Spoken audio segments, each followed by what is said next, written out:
And welcome to CSIS. I'm Shannon Green. I'm the Director and Senior Fellow here at the Human Rights Initiative. And it's my pleasure to welcome you here this afternoon for what I think is going to be a really important discussion on financial access for nonprofit organizations. So as many of you know, for many years, analysts and practitioners have been expressing concern about the impact of anti-money laundering and countering the financing of terror efforts on civil society. But for the most part, a lot of that discussion has been based on anecdotal evidence and just the lived experience of people who work in the field. The report that is being launched today and that we're going to be discussing is really the first systematic examination of the way that these efforts are affecting civil society organizations.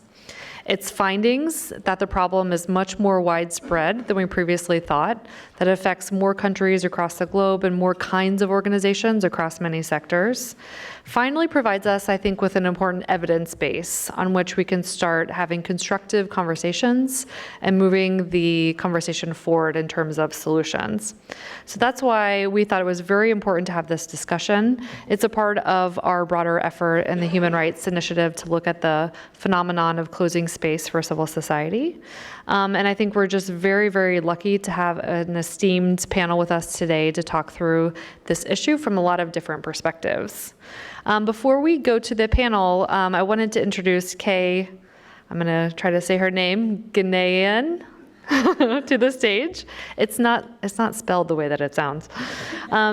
Kay, in many ways, has been the driver behind a lot of this work and this study, and she's the program manager at the Charity and Security Network, which has been doing really important work on this issue.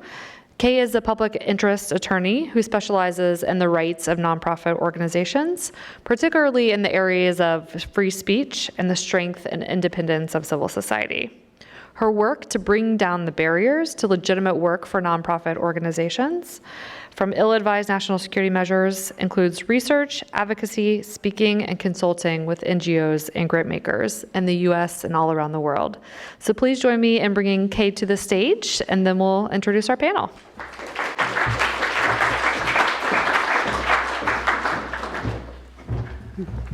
Thank you very much. Thank you for your interest in this important topic, and a special thank you to the Center for Strategic and International Studies for hosting this event. Before the presentations and panel discussion, I would like to quickly explain what the Charity and Security Network is and how the study came about. We are essentially a resource center for nonprofit organizations dealing with issues at the intersection of national security and civil society operations. We provide support and coordination for a diverse set of stakeholders, including grant makers, humanitarian development organizations, peace builders, human rights, civil liberties, faith-based organizations, including Muslim charities. Now, what motivated us to undertake this project?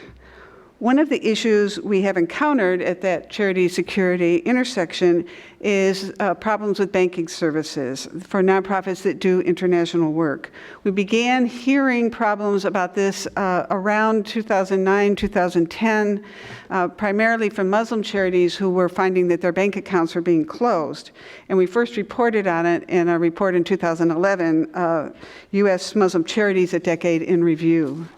But as time went on, we saw that Muslim charities were essentially the canary in the coal mine, as one of my colleagues says. By 2014, we were hearing many complaints, and not just from Muslim charities. We formed a financial access working group to bring the problem to the attention of decision makers in Congress and the administration and to identify potential solutions. But by the spring of 2015, we had hit a roadblock. We couldn't identify an appropriate, effective solution without more information. We needed to know, what is the extent of the problem? What kinds of problems are nonprofits having? What kinds of programs are impacted? Where are they operating? The Bill and Melinda Gates Foundation stepped in to support the investigatory research to answer these questions so that all affected stakeholders, nonprofits, government, financial institutions, will have the empirical data we need in which to craft solutions that will work. We did not start out with a hypothesis to test or prove. This research was designed to answer key questions with data so that we wouldn't have just anecdotes about the problem. It was designed to inform stakeholders about each other's concerns and experiences, to explain the context in which nonprofits are experiencing financial accident problems, and to assess some of the ideas for solutions that may provide relief. We are very fortunate in the help we received in the team that put this study together. We needed a lead researcher who understands counterterrorist financing and sanctions programs, but also the issues nonprofits face. One person came to mind right away, that's Sue Eckert, and we're very glad that she agreed to undertake this project. Organizing a random sample survey is a complex task, and we couldn't have done it without the advice and guidance of Sue Mark Smock, formerly of Wayne State University and now on our advisory board. She brought in Stefan Tobler and Delton Daigle of George Mason University to the team, and we were able to conduct a survey that produced sound empirical data. And lastly, I have to thank my colleague Andrea Hall for her hard work and dedication to the interests of our members. Going forward, we hope the information in this report contributes to a process in which all the stakeholders can come together and design solutions to ensure that the important and often life-saving work of nonprofits can be carried out, and that the people in the world who most need help can get it. We will do all we can to support that process. Thank you.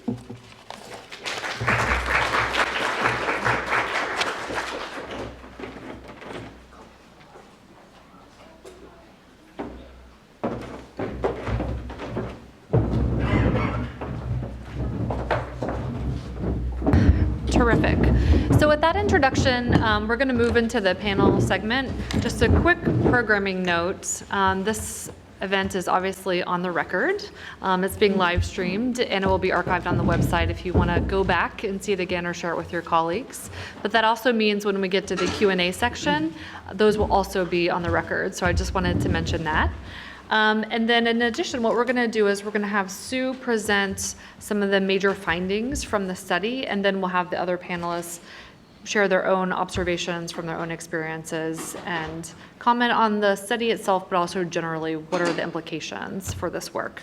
So let me start by introducing Sue. Sue Eckert is an adjunct senior fellow at the Center for a New American Security, where she focuses on issues at the intersection of economics and national security. She is also an adjunct professor of law at Case Western Reserve Law School, teaching in the first master's degree program in financial integrity. Before that, she served as Assistant Secretary of Commerce for Export Administration from 1993 to 1997. There's a lot more to Sue's bio, but you can find that online. And then to my right is Mike Pisa. He's at the Center for Global Development, CGD, where his research focuses on how technological innovation can support financial inclusion and how the withdrawal of correspondent bank relationships may affect remittance flows. And we'll be talking a bit about that today. Prior to joining CGD, Pisa, Mike, spent 8 years at the U.S. Treasury Department working in a number of different roles. Most recently, he served as a senior policy expert for the Undersecretary of International Affairs, helping to direct the U.S. government's efforts to address the decline of correspondent bank relationships and the loss of financial access services. And then Emile to my left, I'm going to attempt to say his last name, Vander Do Wilbois. Vander Das Wilbois. Emile, we're going to call him Emile. So Emile is the lead financial sector specialist and global lead for financial markets integrity at the World Bank. In this role, Emile is responsible for setting and leading the policy dialogue related to the financial markets integrity. Emile has been with the bank since 2004, providing policy advice to countries on anti-money laundering, combating the financing of terrorism, and asset recovery, and building country capacity to conduct financial investigations. And then last but not least, we have Scott Paul. Thank you for the easy name. Scott Paul is Oxfam America's Senior Humanitarian Policy Advisor, focusing on East Africa and a range of cross-cutting humanitarian issues. Previously, he worked for Civic, an organization that seeks to make warring parties more responsible to civilians. Paul initiated Civic's work on the conflict in Somalia and directed its Making Amends campaign. So Scott is going to be able to provide us a really good perspective on what this all means for organizations working on the ground, particularly in fragile and complex environments. So with that, let's start with Sue and sort of an overview of the report. Great. Shannon, thank you very much, and thank you to CSIS for hosting this event. Also to colleagues Kay Ganan and Andrea Hall, who are co-collaborators in this in every way, and some of the members of our advisory committee who are here, some on the stage, who are here today, but most importantly also to the Gates Foundation for the generous funding that they've provided to pursue these issues. In my career in Washington, I've worked on a lot of complex issues at the intersection of economics and security. And I think what makes this particular issue so unique is it's about a problem about which there is very little known, but which has incredibly serious consequences, not only for American charities, but also for national security, for U.S. foreign policy, and then for real people. And real people whose these charities are serving. And for that reason alone, I think that this is a unique issue, and there is very little understanding about it. So that's why I was so pleased when Kay approached me about participating in this study. So it's not an esoteric inside the Beltway, issue, but it's one in which regulatory policies, expectations, and a lack of clarity for banks have contributed to this derisking trend. People have talked about derisking. Most of the time it's known in the context of correspondent banking or for money service businesses. But very little has been discussed or known with regard to the impact on nonprofit organizations. And I use the term NPOs because that's what's used in the context of the FATF, Financial Action Task Force. It is another name for U.S. charities, okay, the broad range of charities as well.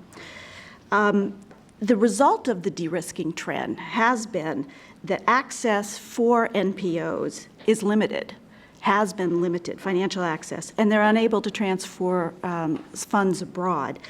And it includes some of those are actually funding initiatives by the U.S. government, or for example, DFID through AID. These are government-sanctioned programs that they want to see the money go abroad, but those charities are having difficulties getting that money abroad. And as Kay noted, until now, there really has been no data on this, only the anecdotal evidence, which has been building for years. So the study set out to answer some fundamental questions about, is financial access a problem for NPOs? And beyond any question, the answer is yes, definitely. It is a problem. And what I want to do now is share some of the data that we found in the study. And I just hit enter. Mm-hmm. Okay. First, as Kay noted as well, the methodology. It was two-part. There was the traditional meeting with the stakeholders in terms of focus groups, meetings, interviews, et cetera, with all of the policymakers, the regulators, the financial institutions, and U.S. charities. And there's ample reporting of those meetings in Section 3 of the report. The more interesting, what had never been done before, though, is the quantitative random sample survey, which was designed by those experts at George Mason University with Sue Smock, the Center for Social Science Research, and they conducted the survey through telephone interviews with 305 representatives, either the financial, the CFO, or senior policymakers of those charities. And that they calculated the findings to be valid within a 5.4% margin of error. One of the very interesting things, I think, going forward is how much we've learned about what the U.S. charitable sector looks like, those entities who are doing work abroad. And not much had been known before. Based on what we have seen, we broke them down according to the standard NTT codes. And what we were able to do is to understand better the U.S. charities conducting work abroad. About more than 70% are engaged in educational activities, 46% in development, poverty reduction, and importantly, 45% in humanitarian relief. The numbers don't add up to zero because there are organizations that conduct multiple objectives. So what did we find with regard to the scope of the problem? Significantly, 2/3 of U.S.-based nonprofits are experiencing problems accessing financial services. This is a really significant proportion of American charities. This is actually much higher than we anticipated. Not that we had any expectations going in, but we thought, well, you know, it's a problem, but how big? Much bigger than any of us going into this expected.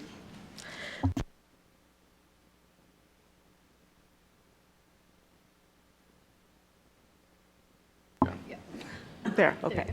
The frequency with which the difficulties were encountered shows that it's a situation in which 15% of NPOs experience problems constantly or regularly, and another 31% report occasional problems.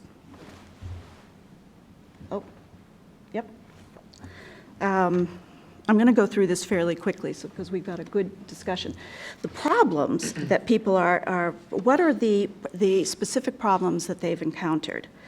While anecdotal reports focused specifically on account closures that Kay noted before, in fact, the most significant problems were those resulting in delays of wire transfers.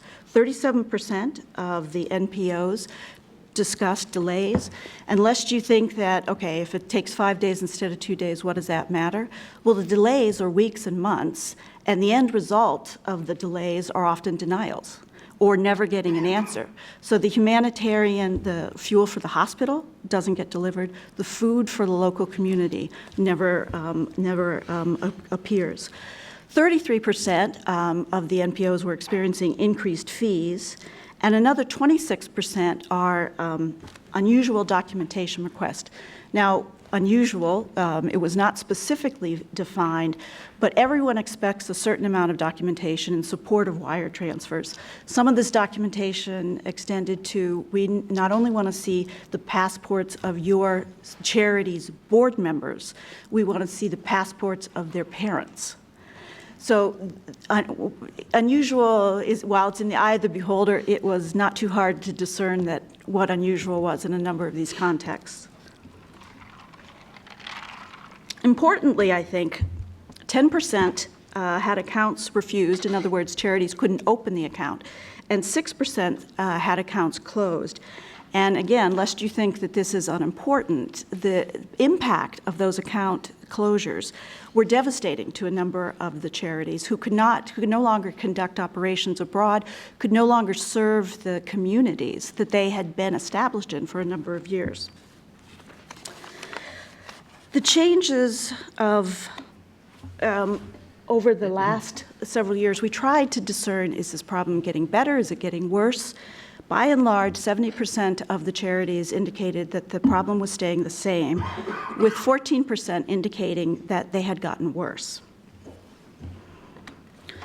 As to the destinations, because when we started this, we heard most of the problems in, for example, the MENA region, Middle East, North Africa. You would expect that to areas of conflict, Syria, Iraq, that there would be additional due diligence and delays, et cetera. But what we found is that there is a broad geographic impact, and that it reinforces the point that the difficulties are not limited, they are global.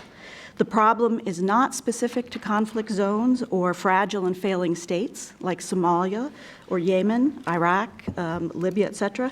And we were very surprised to see that they are not confined to those global hotspots. And so I think that what this indicates is we've got a bigger problem than we anticipated, and it's not just a regional one. As you can see, 10% were to Middle East, North Africa, 19% to Sub-Saharan Africa, and 20% to Europe. Now, some of these numbers, I mean, you know, the Europe numbers, for example, can be for Syrian refugees who are in Turkey. So you can't say it's, you know, for activities in Europe, dealing with Europeans. A lot of them are for relief programs that are based or operating out of Europe.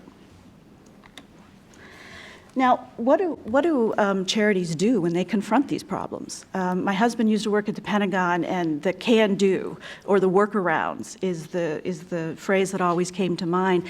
And American charities, I'm sure international charities as well, really have a can-do attitude. And it's not an option for them to say, oh, I'm sorry, we just can't do that. They try to find ways to get the programs funded, to get the money there, to actually have, to deliver.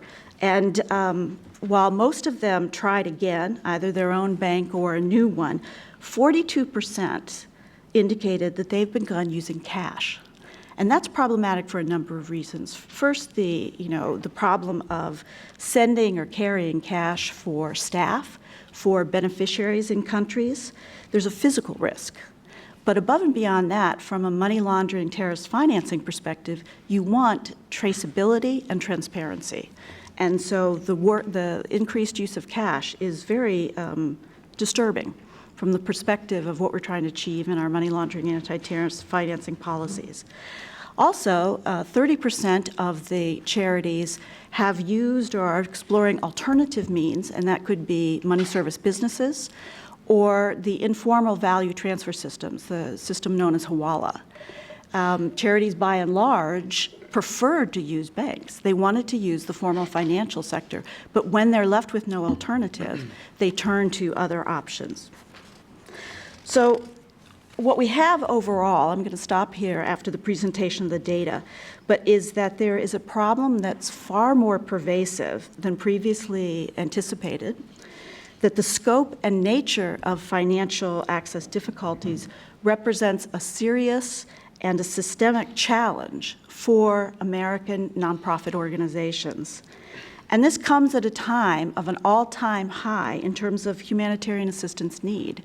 Last year, in 2015, we don't have the numbers from 2016 yet, but there was about $28 billion in humanitarian assistance, and even that was not sufficient. According to the UN, there was a $9 billion shortfall of unmet needs in places like Syria, Yemen, South Sudan, Iraq, and Sudan, as well as some of the longer-term crises in Pakistan and Somalia. But we have never had such a need for humanitarian and development assistance, and the same places where the charities are trying to provide their assistance are the very countries and locations where they're having problems being able to make those transfers. I think with just a final sum up, though, in terms of the financial side of things. So what we would characterize and do in the report, and apologies for those that don't like to read a lot, it's 140 pages. But we decided that since there was not much done previously on NPOs, to put it all in, to put all of the information we gathered through the stakeholder sessions, all of the data, et cetera. But what we have found is that this multiplicity of factors has created a perfect storm that is limiting financial access for nonprofits. It's a growing crisis and one that needs to be addressed. That the most frequently mentioned driver of derisking or problems with financial access, as cited by financial institutions, with whom we spent a great deal of time as well, is running afoul of regulatory requirements and expectations. And that from a financial institution standpoint, the factors tipping the risk-reward scale towards limiting NPO access is the AML-CFT regulatory obligation and oversight, the routine second-guessing by financial institutions' decisions under a risk-based approach, the treatment of certain clients categorically as high risk, and that is nonprofits, and then financial institutions' compliance concerns and regulatory expectations. And I say regulatory expectations because there have been attempts, and I think Mike will probably talk about, to clarify regulatory expectations, but what has happened is that hasn't necessarily translated down to the individual regulator level, and banks are still dealing with the kind of uncertainty that they get from second-guessing by individual bank regulators. Thank you, Sue. I think that's a really good foundation upon which to build this conversation. And I think you've really given us a window into the scope of this challenge and some of the drivers. So based on that, I was hoping you could share with the audience what are the major recommendations that emerge from those findings? Primary recommendations are that we need a solutions-oriented multi-stakeholder dialogue. In other words, these problems are not going to be solved by any one sector. Financial institutions can't solve it on their own. The policymakers and regulators can't solve it on their own, and certainly charities can't. To this point, we've had a situation where there's a lot of finger-pointing going on at each other, but no one has taken responsibility or leadership. So what we need is the multi-stakeholders coming together to address these issues. The second is to update the bank examination manual and bank examiner training. This goes to the last point that I mentioned, in which bank examiners are exercising more rigorous oversight, if you will, and asking questions that help cause the de-risking decisions by financial institutions. The Financial Action Task Force, which is the main international body from whence the original recommendations about nonprofits and their vulnerability to risk of abuse by terrorists, updated the recommendation in June 2016. But the bank examiner manual still has the old language that talks about charities as being particularly vulnerable to abuse. So this is something we think that really desperately needs to be done now. The third thing is to create a repository or a utility to streamline financial institutions' customer due diligence, to help the financial institution understand what the charities are doing, to create a tool that they could rely upon to help expedite their due diligence. The fourth thing is that in special cases of humanitarian disaster and crises, you need a special channel, that there is just some things which are so important that we need to get aid there. So creating a banking channel for some of these emergency situations is important. The fifth thing is something that the World Bank and ACAMS has discussed, is to create a safe harbor. And that is for financial institutions who are banking nonprofits in good faith, exercising due diligence, even if something happens down the road. If they've exercised and done everything that they possibly can, they should be given lessened enforcement or a pass. It's not non-controversial, I should say, with regulators and with policymakers, but it's something I think that there are elements that really need to be considered to give banks certainty.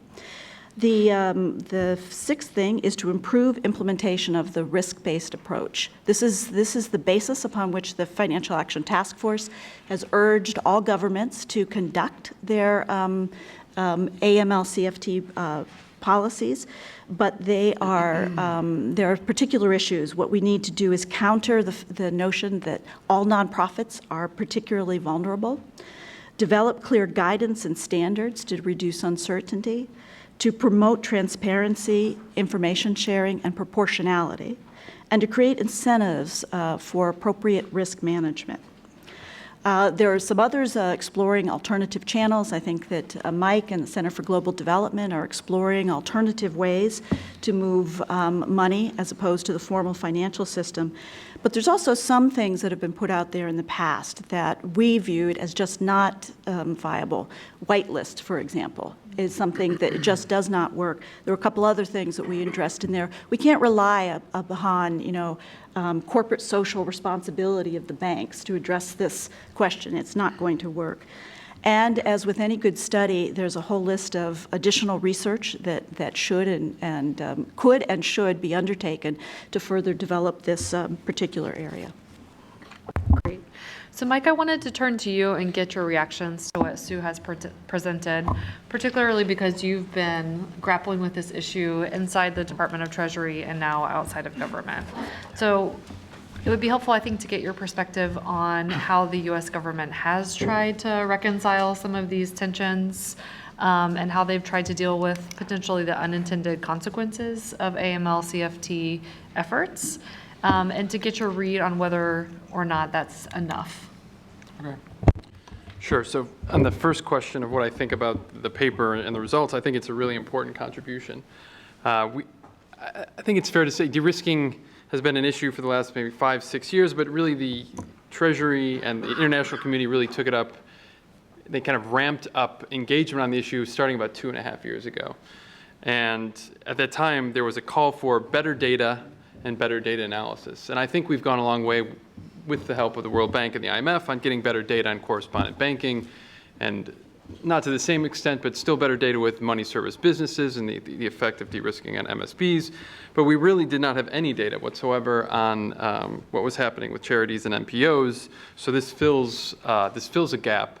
And I think the findings are very interesting. One, for the most part, they kind of comport with general expectations. But I think they also refine our understanding of the problem, and that's going to help us tailor solutions. Specifically, I was actually surprised that delays was such a prominent problem, whereas account closures was a much more rare problem. And I think delays can sound kind of trivial in the abstract, but as Sue pointed out, and I think does a great job in the paper of noting, is that these delays are quite lengthy, and they're kind of the difference between making sure that life-saving services or materials get to a vulnerable population or not. So it's a significant problem. And I think differentiating between the two problems really helps us tailor the appropriate solutions, and we can talk about that later. Regarding your question on policy, so let me make a few points. First, I should note that Treasury has been working on this issue of charities and financial access for many years, before de-risking was kind of on our agenda. So I think 10, 15 years Treasury had been working on this specific issue. But in the context of this kind of more specific focus on de-risking, which again came up about 2 years ago, and then the FSB in late 2015 started their international work, there was an explicit decision made early on to focus mainly, or at least I should say, focus first on problems in the correspondent banking system. And I think there's a number of reasons for that, but the most important reason, and I think it's a good reason, is that we saw a lot of the problems affecting charities and affecting MSBs were actually emanating from pressures in the correspondent banking system. So I sat through a number of meetings with bankers from less developed countries who would tell me that they were getting rid of these accounts because they were worried about their US correspondent.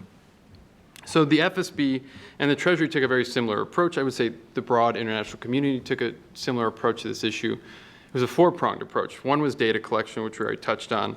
Another was clarifying regulatory expectations. Another was providing technical assistance to countries that had weak AML CFT regimes but wanted help. And the fourth are kind of technological solutions. And I think at a national level, it's fair to say that the US is focused mainly on clarifying regulatory expectations. So let me just walk through one example, which I think is illustrative of the political commitment that exists to resolve this problem, but also the really difficult challenges that we're facing. Yeah, definitely need some coffee for that. So I'll focus on this joint statement that Treasury and the federal banking agencies published in August 2016. And I think the goal of this paper, there's a joint statement on expectations about how banks should apply or conduct the risk-based approach on AML-CFT within the correspondent banking space.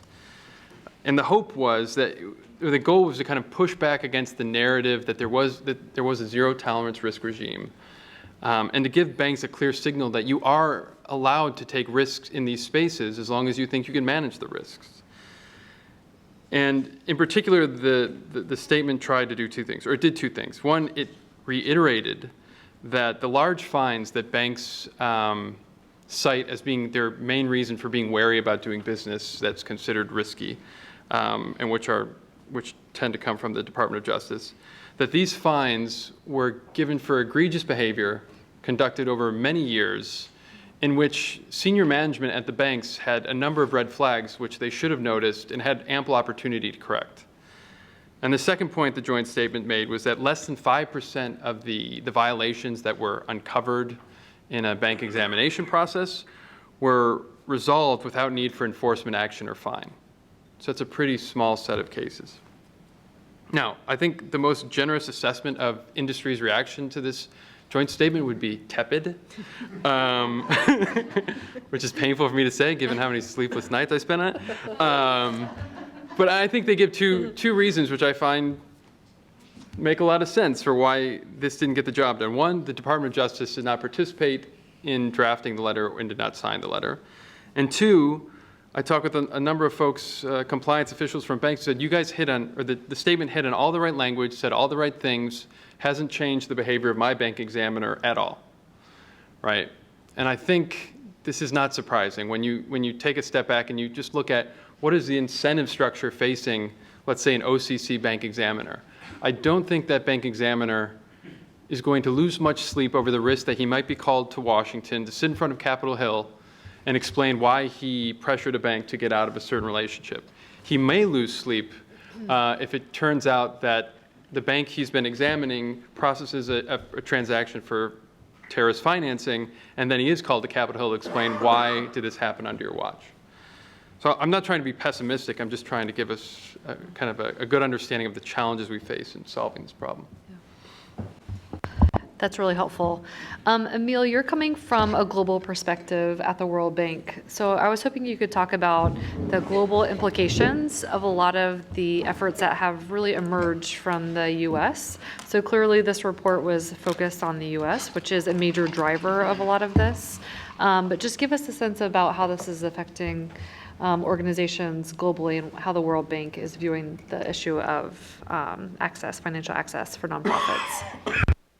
Thank you, Shannon. Yeah, let me just pick up on the point that Mike raised. The issue really came to the fore in the international community. The issue, I mean, de-risking, I mean, the withdrawal of financial services really came to the fore about 2.5 years ago, indeed, when there were enough stories circulating to make the FSB, the Financial Stability Board, which has become particularly active in the international scene where it concerns financial matters since the financial crisis. And it's chaired by Mark Carney, the governor of the Bank of England.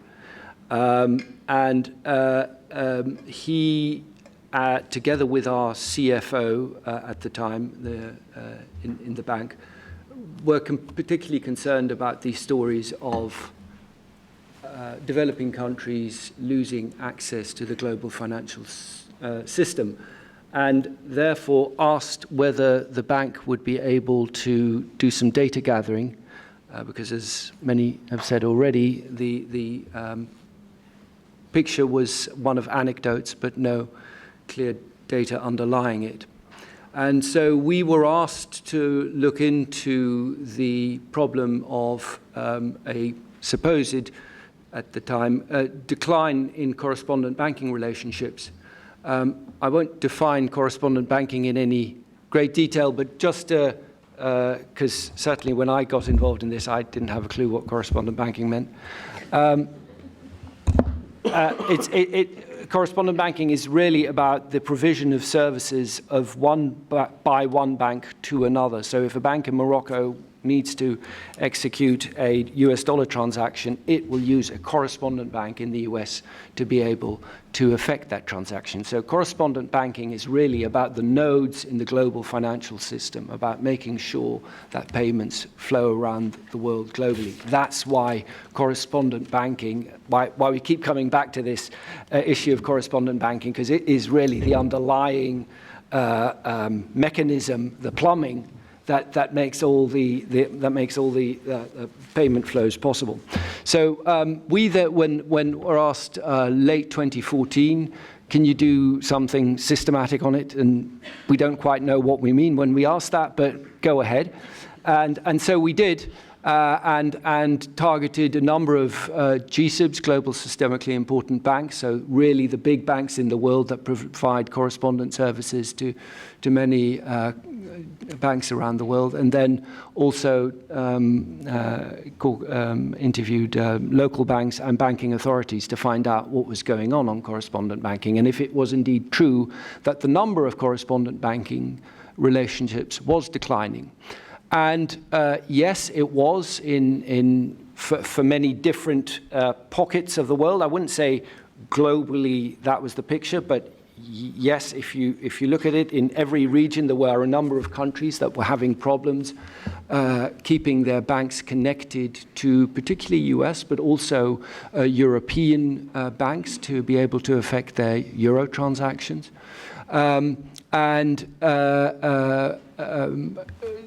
The drivers, I think this was more interesting. Everyone has, and has already been mentioned, everyone was focused on anti-money laundering, terrorist financing, sanctions as being the drivers behind this declining correspondent banking relationships. And while that was accurate, a lot of banks also mentioned Basel III, so prudential requirements on their banks. Simple business decisions, not profitable enough. We, after the financial crisis, need to focus on what is really profitable, and we're getting out of a whole lot of business that, whether it's risky or not, it's just not making enough money, so we're pulling out of that.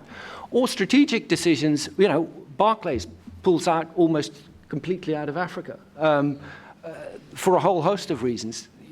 That's not just about AML, CFT. That's just a big decision. Okay, we're going to focus on other geographic areas where we can make more money or where we're better positioned to deliver our services. So I think one of the things that came out is it's not just about AML, CFT. It's about other issues as well.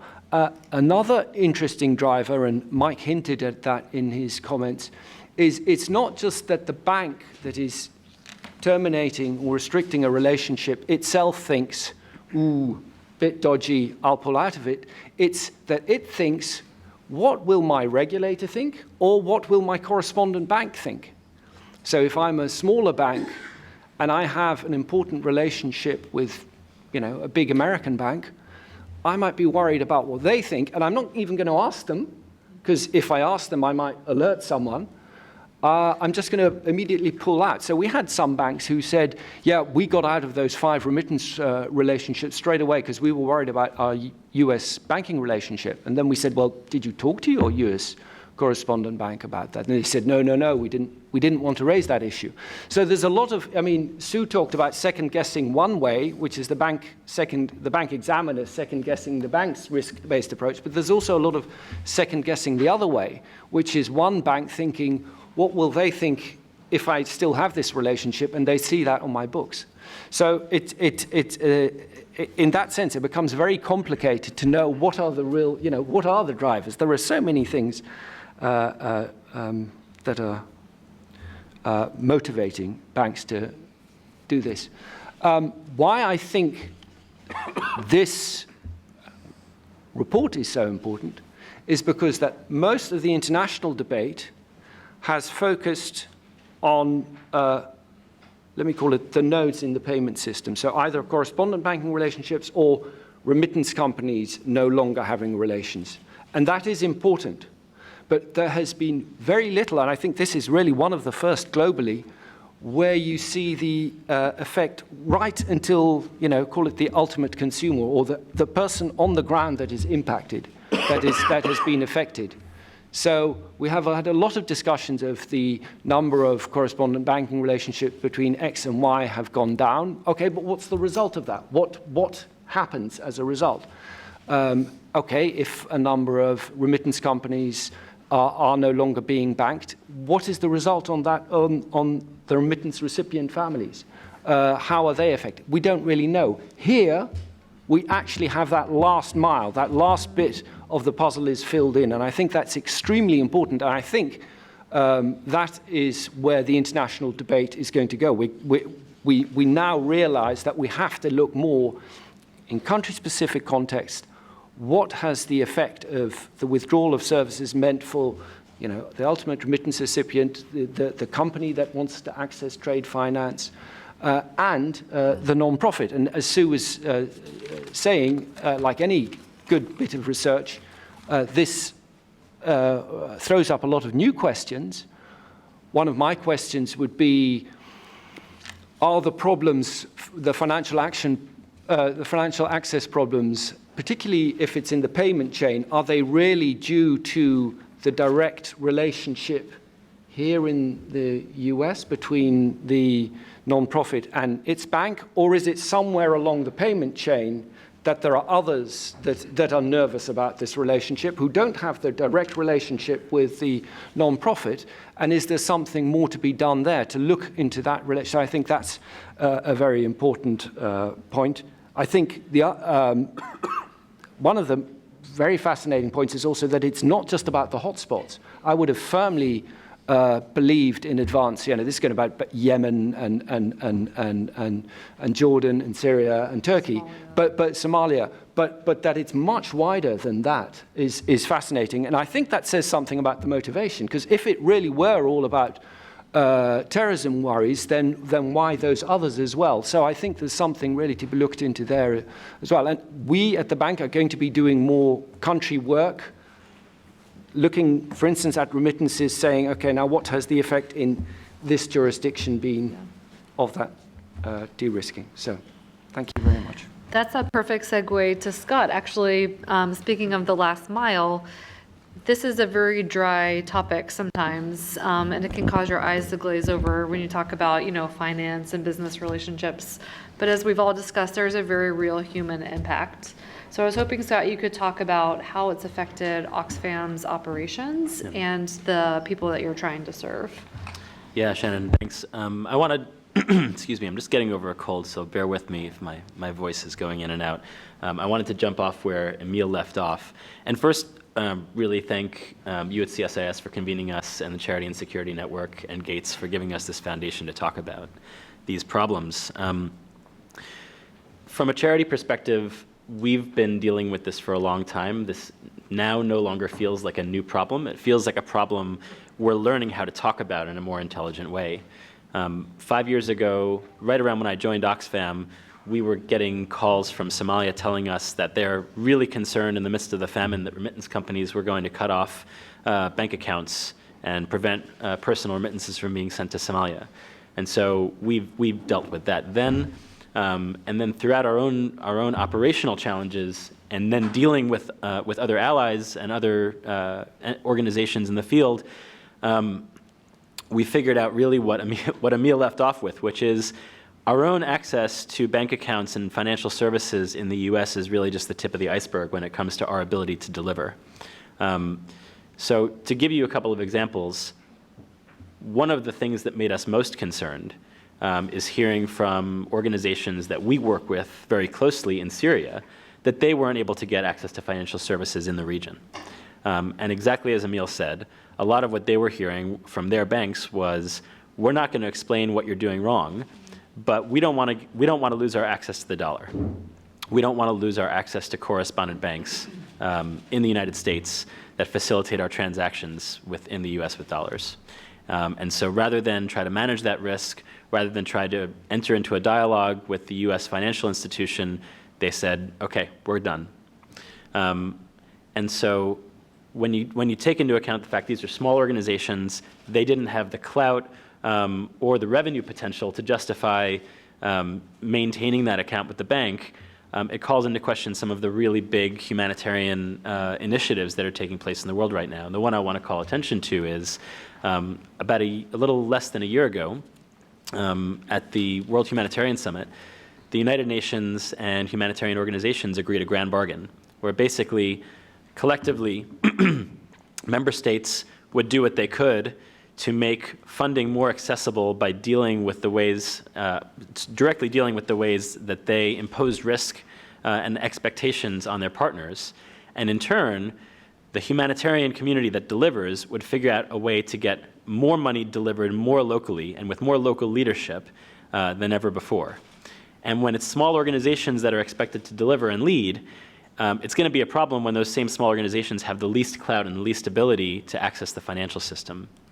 On the flip side, I'll give you an example from our own operations that might illustrate the complexity of the challenges we're facing. Oxfam is one of many organizations delivering humanitarian assistance in Sudan, and collectively we've all experienced this problem.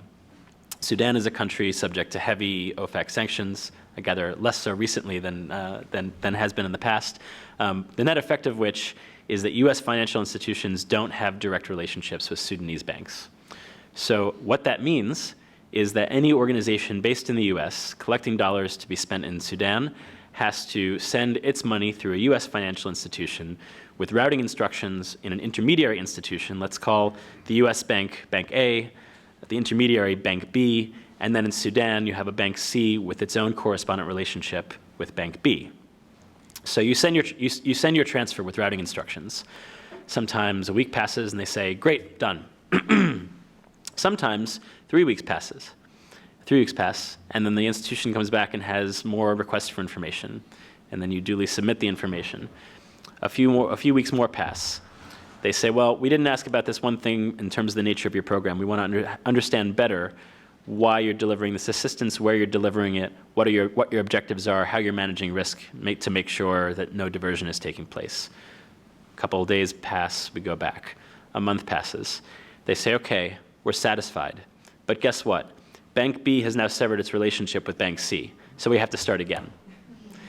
And so when you're carrying out seasonal programs, when that money doesn't go through, particularly again with smaller organizations that don't have cash reserves, those programs just don't happen. So a winterization program in Afghanistan that Sue cited in her report, if the money doesn't go, the program doesn't happen.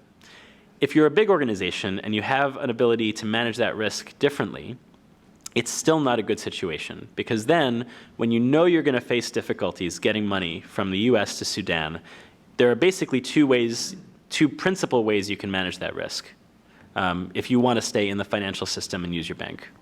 One is you send a massive transfer, and just in the knowledge that you might not be able to send another one for a really long time. And then what you've got is you've got your national and local staff sitting with a massive pile of cash under their mattress, inviting a raid from local forces.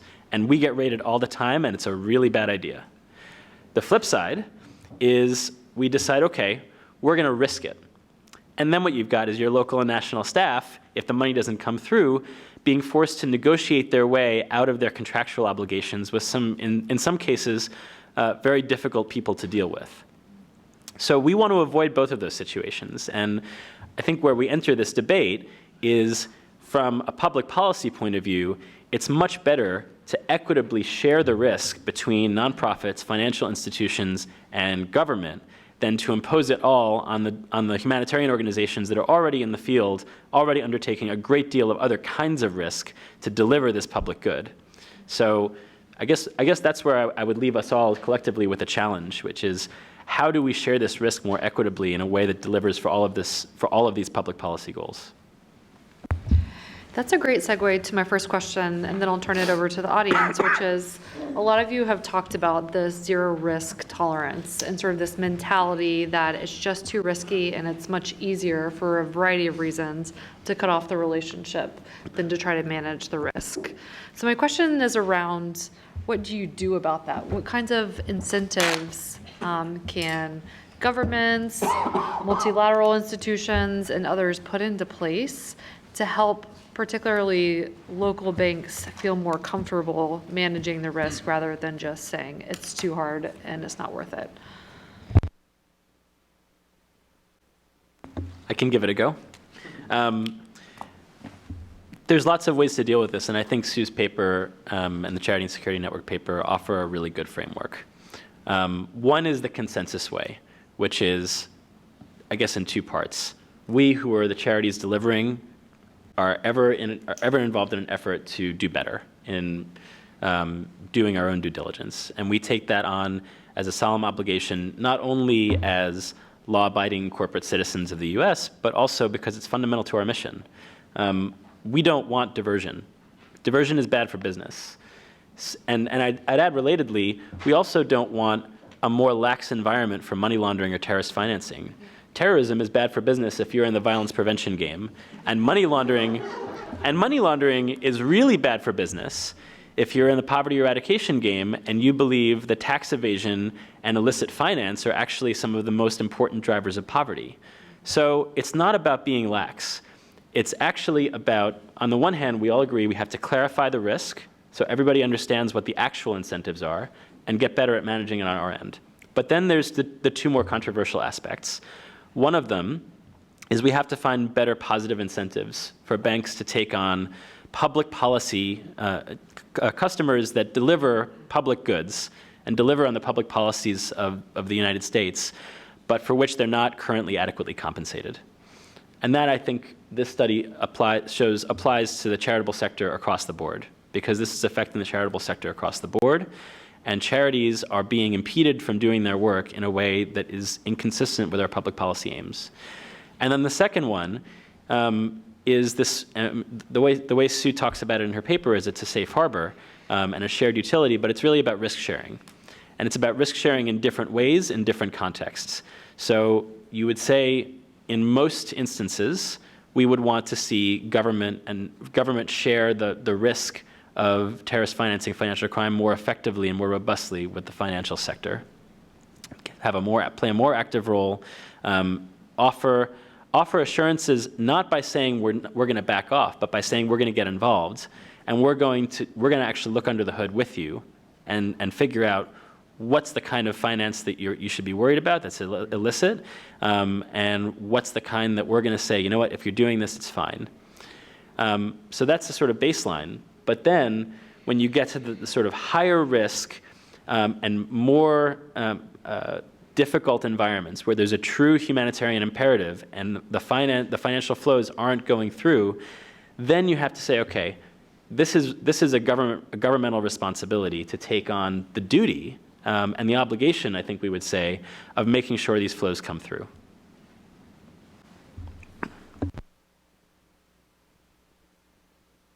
Thanks, Scott. That's perfect. I think what I'd like to do is to follow on what Scott said.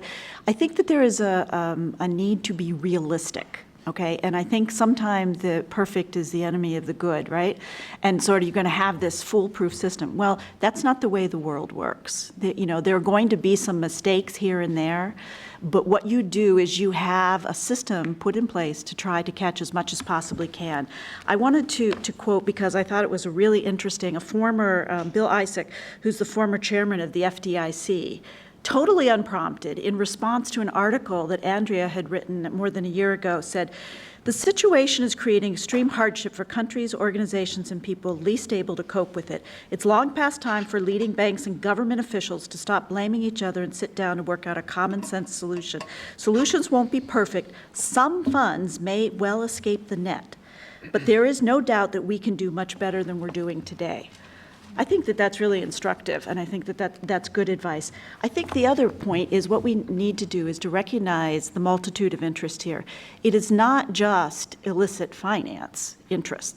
As important as those are, and as much as I've, spent a great deal of my career advocating those interests, you have broader foreign policy concerns, which have to do with getting assistance to these countries. You have security concerns in terms of even counterterrorism, counting violent extremism. And charities in these countries are actually addressing root causes and trying to work with people on the ground. So they're serving our anti-terrorism policy, if you will, our security policies, and the broader humanitarian interest of our foreign aid policies. I think what we have to do is to realize as a collective group. Right now, I think it's as you say, Shannon, it's like a technical issue or something like that. Oh, it's money laundering, terrorist financing. It's a broad policy issue. And there are multiple interests at stake and multiple players who need to be at the table. And I think that putting it in the broader context, too, because what we have is, what are these concerns? Okay, they're financial inclusion. This is a broader overall objective which the U.S. has endorsed, and all of the major countries have endorsed financial inclusion, making the lives better for people of the world, right? And it doesn't have to be a conflict between the two. And I love that former Secretary Jack Lew said, this is not a conflict of interest. It's a need to bring together two parallel interests. So it's not a choice between financial inclusion and financial integrity. These are complementary, not contradictory goals.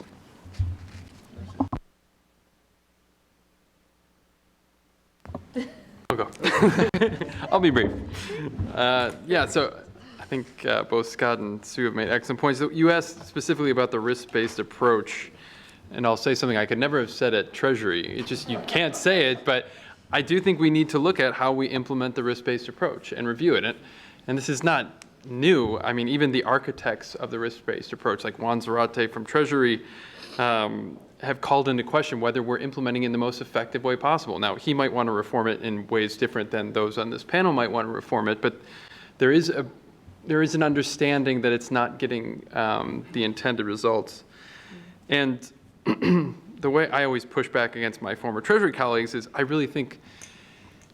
I think they think of like opening the risk-based approach for improvement is a very slippery slope to weakening the risk-based approach. And I understand that. When I used to work on the international banking side of Treasury, we used to think the same thing about Dodd-Frank. I think there's a huge difference, though, because in my mind, having strong terrorism financing from the view of Congress, is like having DoD funding, right? It's like, you're going to get the vote. You just want, that's the policy you're going to support. So there is no risk for the RBA to be weakened. We can just improve it. And I think one of the ways we need to do that is clearer guidance, right? And there's a concern that if your guidance is too prescriptive, then you undermine the rationale underlying the risk-based approach. But there has to be a way to find a balance between the two wishes. And I think you can do that perhaps in a way that doesn't require a safe harbor. It's just sending clearer signals to industry about what are the reasonable measures that need to be taken. And yesterday I did a Google search of guidance for NPOs on how to do AML CFT, and I came up with very little except extremely technical manuals from FATF. Slightly better materials from Treasury, but also very technical. And they're not, and the audience is not sophisticated compliance officers, so I think that's something that needs to be worked on. Yeah, my answer was going to be very much on that risk-based approach. What it means is that you accept that whoever applies it is allowing for a best judgment based on reasonable criteria that this is a risk he can manage. Obviously, otherwise it wouldn't be a risk-based approach. Obviously, that means that you accept that things can go wrong. That is inherent in a risk-based approach. So I don't think it's about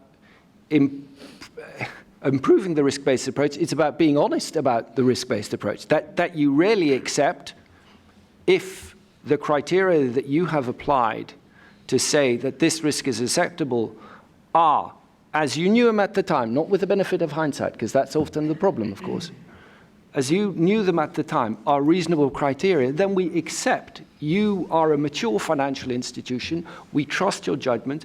That is what it means. That is what risk-based approach means. And at the moment, there is a fear, and it's always hard because we only hear, and I fear the same for all of us on this panel, we only hear from the interaction between bank examiner and financial institution secondhand. We're not in the room when that happens.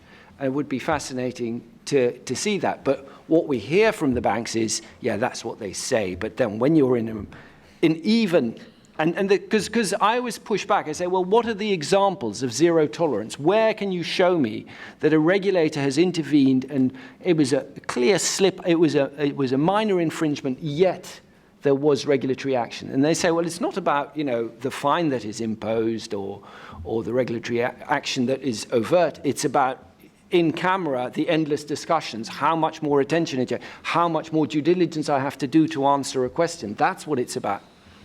Could be true. On the issue of safe harbor that Mike alluded to, I'm still sympathetic. We discussed this a lot with banks and with bank examiners, and they all think it's a mad idea. But I'm still sympathetic to something like one has under the Bribery Act in Britain, where if a company can show that it has done everything in its power to implement anti-bribery policies, and not only articulate them, but to implement them and show that it has implemented along the chain of command or along the hierarchy of the company, and it can show that to the authorities, then even if an act of corruption has occurred, that is a defense. And I could imagine something similar. Very hard to formulate, but I could imagine something similar. I would submit that even with the zero risk approach, things still slip through, right? And there are unintended consequences when you look at this in a broader foreign policy perspective that you have to manage. So I think all of those points are well taken. So what we're going to do now is we'll open up the floor to audience questions. We'll take 3 at a time. Julie's coming around with a mic. Just please briefly introduce yourself and where you're coming from. Oh, yeah, hold on for just a sec. And please keep your question to a question so that we can take as many as possible. And I think Sue wants to say something really quickly. I just wanted to very quickly follow up on Emil's point while we're getting the mics around, because some of the financial institutions, they talk about regulator risk. This is not regulatory risk. This is risk of the regulator's reaction. And I think it's There was one, not in the meetings that I had for the study, but there was at Emil's, some of the discussions that took place. There was one case in which the examiner did not know that the guidance that you had issued back in August did not know that there was no requirement for the bank not to know their customer's customer. And so you can understand, I mean, with that kind of basis, what kind of problem we're talking about. Can you stand, please? Sure. Rosita from the Gates Foundation. Had a question about law enforcement. Would love your reactions to whether who should be doing this law enforcement. I've heard from some mobile network operators that they, particularly money transfer organizations, so companies that are doing remittances, they feel like they are being asked to do the job of law enforcement. Would be curious if there's creative solutions there, particularly as law enforcement's capacity in the US and in other countries is being stressed and limited. And then, yeah, I'll stop there.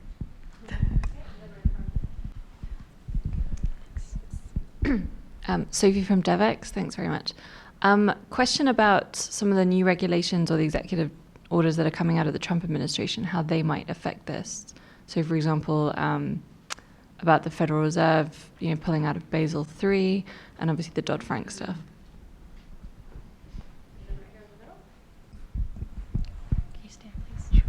Hi, Derek Brown with the Peace Appeal Foundation. I'm also on the advisory board of CSN. I was a question for Michael and perhaps Sue to take us forward, let's say 2 years from now, where we have a multi-stakeholder dialogue, preferably interagency, so justice is there as well. What is a process to get Treasury and Justice on board down to the bank examiner level? I mean, how do you affect that kind of major transformation? And I'll throw out one anecdote related to Emil's point, which is I think we need an example of where something went wrong, terribly publicized, and we find that the organization didn't get penalized because they did the right things. And I don't know, I mean, anecdotal evidence doesn't make a policy, but it could be useful. Great. So a question about law enforcement, new EOs, and projecting 2 years from now and how to get that sort of deep engagement for major transformation. I'll start. We heard from a lot of banks who feel that they are the long arm of the law. And we're concerned, don't like to be in that position. They want to do their business without necessarily having all that encumbrance. But before I addressed some of these issues, I dealt with sanctions, and I regulated dual-use export controls. And the fact is, private organizations, private companies, private banks do, carry out government policies in these particular areas, particularly in the area of security. So I'm not sure that there is unless you take it to the opposite extreme in which, everything goes into the government, give them all data, let them worry about it. And I don't think that's acceptable either to government, because I'm not sure they'd know what to do with it. But that being the case, there has to be a shared relationship. What I will say with regard to the law enforcement folks, though, when you talk to them, they are extremely interested in enhanced partnerships because they rely on that data. They rely on the information that financial institutions and even some NPOs are, that's the kind of information that they need from financial institutions. So they will characterize the situation, and in the aftermath of 9/11, that there was overreach. Some of the usual suspects in terms of Barakat, round up the usual suspects. That's not my words. That was the Treasury Secretary at the time who talked about the characterization of listing some of the individuals who were designated after 9/11. But law enforcement, I think, has taken a very pragmatic approach, and they're interested in partnership. On the question about Dodd-Frank and Basel III, I'm not an expert in that, so I'll defer to my colleagues. On the process about where individuals, banks maybe did everything right and there were still problems, that's where I think it comes back to what Emil was talking about in terms of safe harbor. There are situations, and in fact OFAC has recognized this in the context of Somalia initially, that there are, at the time of the famine, we wanted to get aid in, and what they did is they issued a policy and said, if there's inadvertent, if a terrorist or whomever inadvertently benefits from this, we'll not make that the basis of an enforcement action. And then that was expanded by OFAC to other sanctions programs. But the problem is it only goes so far. It's like it doesn't create policy, right? We're not going to consider it the basis for enforcement, but we're also not taking it off the table. So I think that's an excellent suggestion. I mean, maybe we need to drill down with the banks more, but they're reluctant to talk about this. The final point I would just make is in discussions that I had with them, I have never had an issue in which people were so fearful of talking publicly about some of these issues for how it could come back to haunt them, and how discouraged and frustrated they were because they didn't feel that there was an understanding by the other stakeholders in the process. So I'll take the second and third questions. First on the executive order, specifically the one about reviewing the Dodd-Frank Act. Yeah, I think it's very likely that we'll see a significant watering down of many elements of the Dodd-Frank Act, and that could have knock-on ramifications depending on how that means we're implementing our Basel III commitments that we made to the BCBS. That could have knock-on ramifications for... Can you tell people what? Sorry. Yeah. Okay, so the Basel capital and now liquidity and leverage ratio standards. And so this was agreed by the Basel Committee for Banking Services and following the global financial crisis. And then we implemented our version of Basel III along with a lot of other elements through the Dodd-Frank Act. And watering down the Dodd-Frank Act might raise issues for whether we're carrying out our commitments to Basel. And we're always seeing problems with that commitment in Europe as well.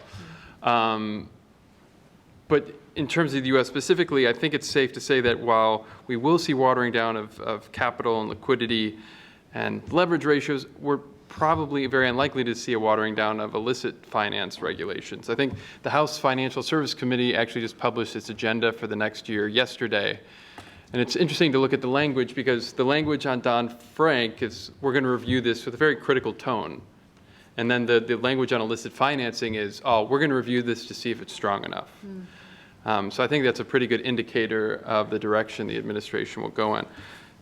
Just quickly on your question about how does it happen that Treasury, even if you get this kind of bring the interagency together, then what can the Treasury do in terms of directing the Department of Justice or the bank regulators who guard their independence rather jealously?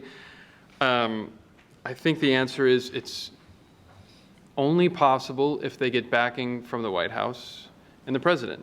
If the president turns to the Secretary of Treasury and says, I want you to handle this issue and work with the banking regulators to do it and work with the DOJ to do it, the secretary might have a shot at making that happen.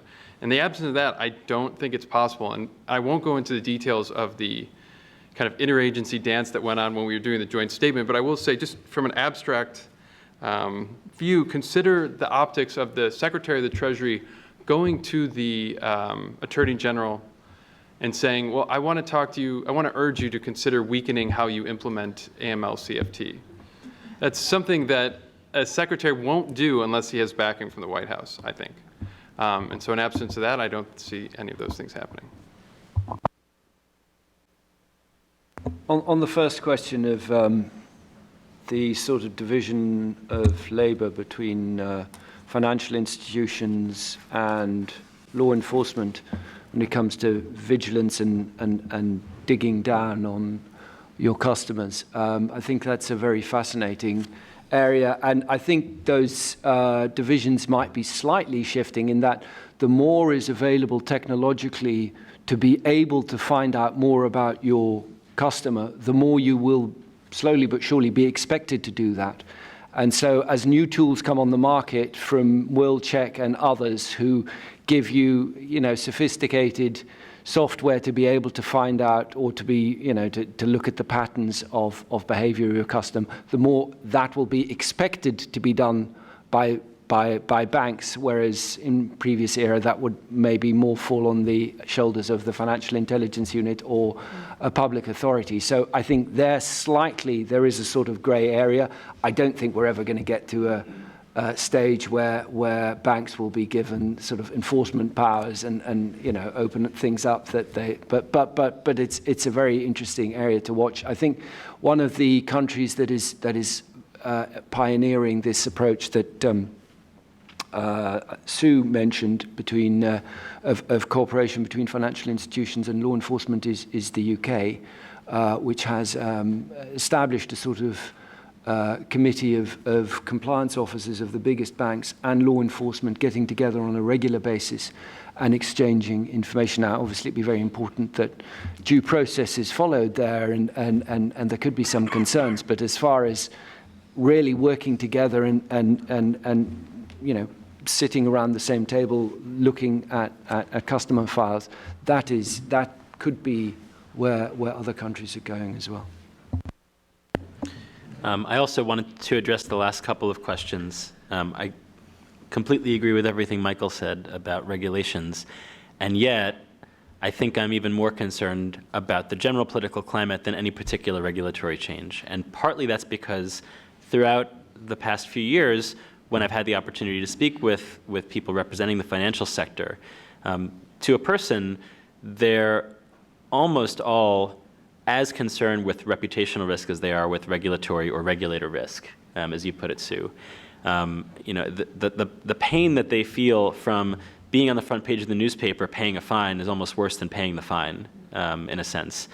And I think it's important for us to get to grips with the fact that, it was just yesterday, the President of the United States accused the news media of covering up many terrorist attacks. So you asked the question about what happens, can we see a situation where a bank goes unpenalized? Well, let's say we did get there. Wouldn't it even be worse if that happens? And then the President of the United States tweets about the Treasury Department not being able to actually impose penalties on a bank that's facilitating terrorist acts. In a lot of ways, the regulatory part is important, but so much of what we have to do collectively is to bring down the temperature of this debate so we can have a rational conversation about different risks. And I hope the report makes a major contribution to that. So we can take another round of questions. I saw one over there, one back there, and then a final one in the back.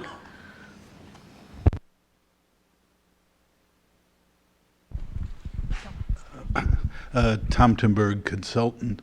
A very useful report and discussion, but I wondered if you aren't underestimating the difficulty of international remittances long before you got to the particular problems of regulation, know your customer, and things of that sort. Because my experience over the years has been, for example, particularly in societies of involved in conflict, but also just societies which have heavily regulated banking systems. International remittances from the United States are very difficult.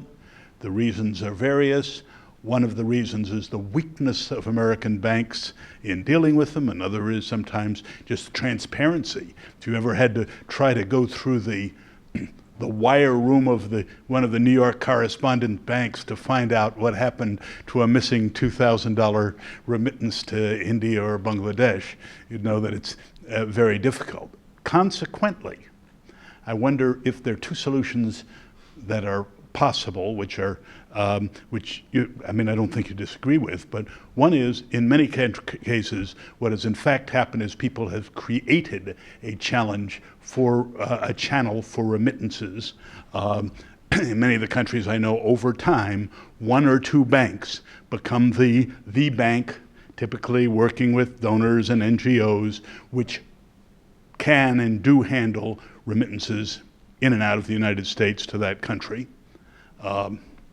And the other thing is, we now have this financial consumers protection business, and I wonder if some of the problems of international remittances could perhaps be addressed through that channel.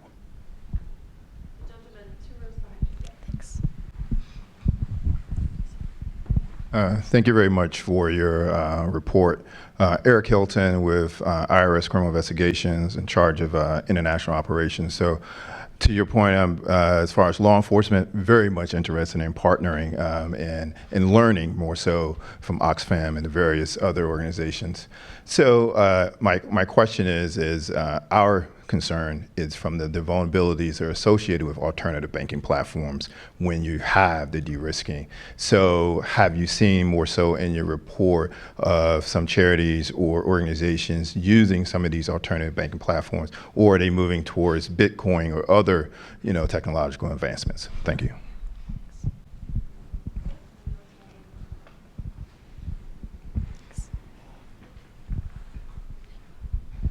Thank you. Elizabeth Wilson, Tom Lantos, Human Rights Commission in the House of Representatives.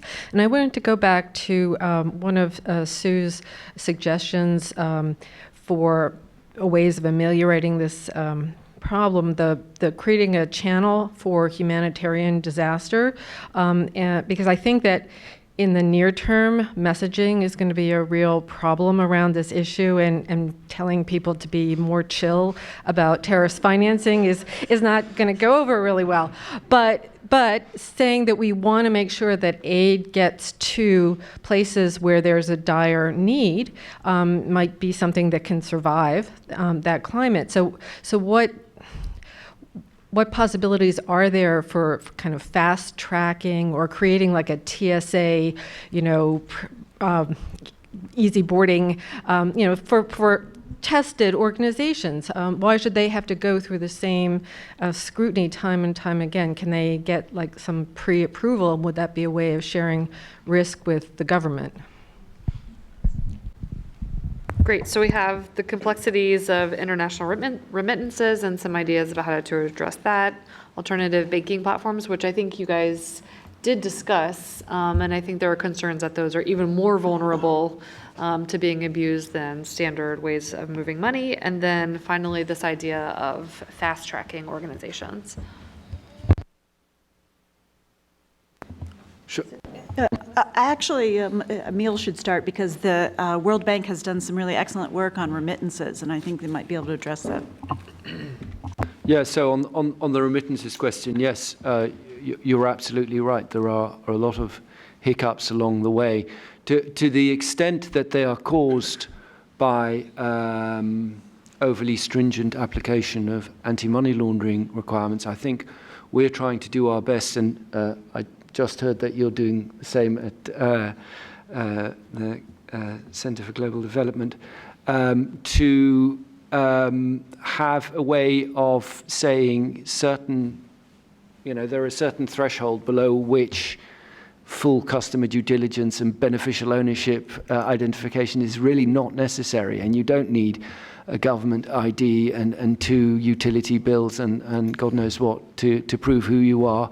There are simpler ways of dealing with that. The ultimate issue is there a real risk here? And if there is a very low risk, then let's please not make everything more complicated for ourselves than we have in the past. And we are doing a lot as the bank to help countries do risk assessments and to categorize, either certain services like microfinance or others, and say, look, why are you so insistent? And there is this sort of idée fixe, because someone once said, it only costs $100 to buy a bomb, so from now on everything is sort of super dangerous. And unfortunately, in the AML CFT community worldwide, that idea of nothing is low risk has taken hold. So we have a lot of work to do in raising awareness in countries, saying, actually, yes, there are things that are low risk, and common sense will tell you what they are. And let's look at that. And once you've done that, let's tone down the requirements there and make sure that we can get and keep those remittances going. So we're very focused on that, and obviously financial inclusion is hugely important to the World Bank. So we're doing what we can to lower the temperature around the overly zealous application of counter the financing of terrorism. I think on the question about alternative technologies and platforms, Mike might want to talk a little bit about that. I mean, we did find that in particular, because of the problems with the formal financial sector, that there is an increased use of money service businesses. I mean, it could be Western Union or it can be very small, unregulated money service businesses, okay? And also on the informal value transfer system. I don't know what it's called right now, but we use IVTS or Hawala. And in fact, I mean, when you look at the situation in Syria, there is no money going into Syria, by and large, okay? That can, because we have sanctions, we have any number of things. So what a lot of groups are forced to do is to send money to surrounding countries in the area. But if you got to get your goods in there, if you want to try to get fuel or you want to try to get food, you buy it on the border. And then you have to use, for example, those in value transfer systems to get things in, okay? So they're making use of what's available, but it's problematic. Most charities would prefer not to have to do that. But the fact is that there are no other alternatives in some of these areas. So what do you do about that? Well, in terms of the channel, the Humanitarian channel, there's some very good work that's being done by the British Bankers Association right now on trying to get aid into Syria. And in terms of creating a channel, we're talking about if you can't do it through a market-based approach is not going to work in terms of financial institutions for sanctions or risk or whatever. What about a central bank providing some means for there to be for authorized payments to go through? Or you can imagine an international institution stepping in. Maybe Emil wants to volunteer to do something like that for the World Bank. But there's also options of having categories of things which are pre-approved. I found it to be really interesting that when we looked at, in fact, there's one final slide. Those programs which received government funding, like AID funding, some of them had more problems with financial access. You would think that if projects had gone through a formal vetting process for AID type funding, that would allow some sort of, to grease the skids, if you will, or provide some basis. So that's why, in terms of when Emil talks about a safe harbor, I mean, things, if they've been approved by the U.S. government already, shouldn't that be an appropriate basis from which you can expedite and banks can rely on that for, but there's some very good work and thoughts that are being undertaken right now in Europe to try to figure out how to get money in that we're trying to tap into as well, that deal more with sanctions as opposed to AML-CFT, but they're very good things to build upon. So if I can follow up on that, I remember having those same conversations around the issues surrounding Somali remittances, and specifically in the UK, whether either the Bank of England or the Bank of Scotland would play a leading role in transferring money to the region so it could be delivered. And the response largely was, we can't and don't want to manage the risk. It's the same response as private financial institutions gave those same companies. And so I feel like I'm beating a dead horse a little bit, but to me, it really comes back to different creative ways to manage risk. That's one way to manage risk, is to take it on as the financial institution and say, we will transfer this money. We will make sure that we do everything reasonably possible to prevent money laundering and terrorist financing. And seeing as we don't accept a zero tolerance approach of ourselves or of anyone else, if something bad happens, we will own that. But government institutions have been just as unwilling to do that as private financial institutions have. So sort of when you sort of take a step back from that, the question then is, I think you sort of said, can we do something like a TSA pre-check? And that to me sounds a bit like a whitelist, and Sue addressed that in the paper. In theory, that creates a lot of efficiencies. The problem is, for the humanitarian sector, consolidation is our enemy. It's not our friend, unfortunately. And when you start to create a whitelist, unfortunately, what also happens in the financial sector is you get a blacklist as well, and it's everybody who's not on the whitelist. Right. And what we don't want to see happen is all of those charities that do work that's complementary to Oxfam receiving donations from, and delivering to people that don't normally interact with us to suddenly fall away from the charitable sector. In a lot of ways, they are complementing us. In a lot of ways, they're more efficient than us and better at responding to local need. So we want to be very, very careful that whatever approach we take doesn't disempower those small, local, and diaspora-run organizations.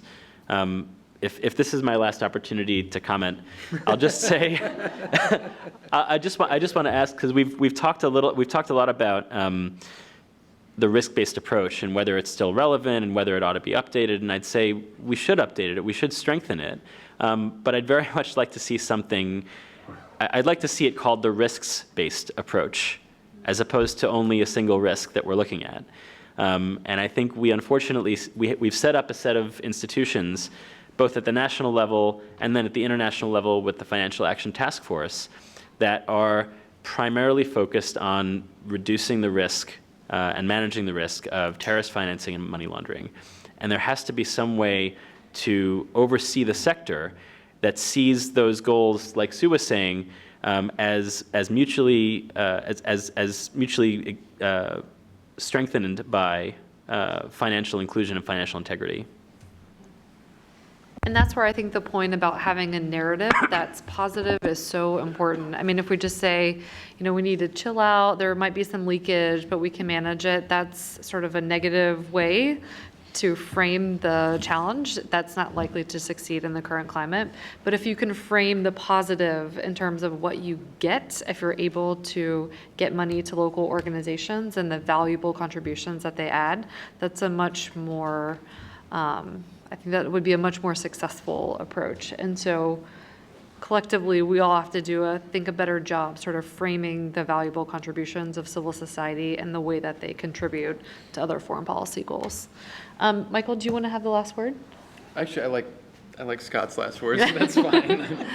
Well, I want to thank our esteemed panelists. They really brought deep expertise to this issue. And I want to thank all of you for being so engaged and asking such good questions. So if you will join me in a round of applause for yourselves.